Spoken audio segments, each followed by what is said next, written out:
Cravings are an intense desire for something the body desperately craves for something specific. With food, it could be a craving for something high in sugar or fat, which is important. It could be an emotional craving to get a release of feel-good chemicals which contribute to a feeling of well-being and happiness. For something like smoking cigarettes or a drug, craving can turn into addiction based on how it reacts with the body and the massive feel-good factor from obtaining the substances. When food is ingested, it is remembered by the body as being high in fat or sugars that can be beneficial to the body. The neurotransmitter glutamate is involved in memory and learning, so it is involved in cravings for a specific food, whether it's an emotional craving for food to increase serotonin levels, which would boost your mood, or that it's a high level of sugar that would boost your blood sugar levels, therefore giving you more energy, which gives a feeling of wakefulness, which is remembered by the brain.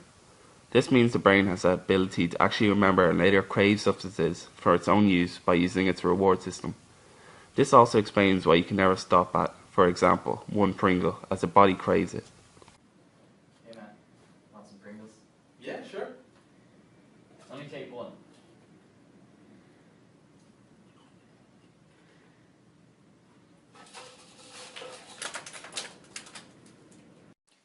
Cigarettes contain nicotine, a highly addictive substance found naturally in tobacco.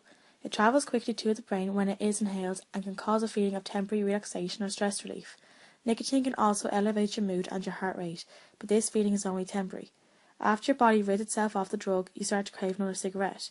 Your brain is the key player in nicotine's action. In your brain, neurons are the cells that transfer and integrate information. Each neuron has thousands of inputs from other neurons throughout the brain. While signals are conducted through individual neurons as electric current, communication between neurons is mediated by chemical messengers called neurotransmitters. Each neurotransmitter has its own specific family of receptors. Nicotine works by docking to a subset of receptors that bind to the neurotransmitter acetylcholine. Acetylcholine is the neurotransmitter that delivers signals from your brain to your muscles. Like acetylcholine, nicotine leads to a burst of receptor activity. However, unlike acetylcholine, nicotine is not regulated by your body. Drinking tea or coffee, sitting down to a cocktail or glass of wine, driving in the car, or even feeling bored can all trigger a powerful urge to smoke.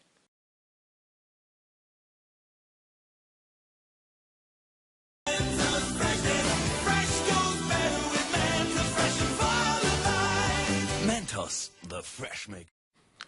Heroin and its effects on the body.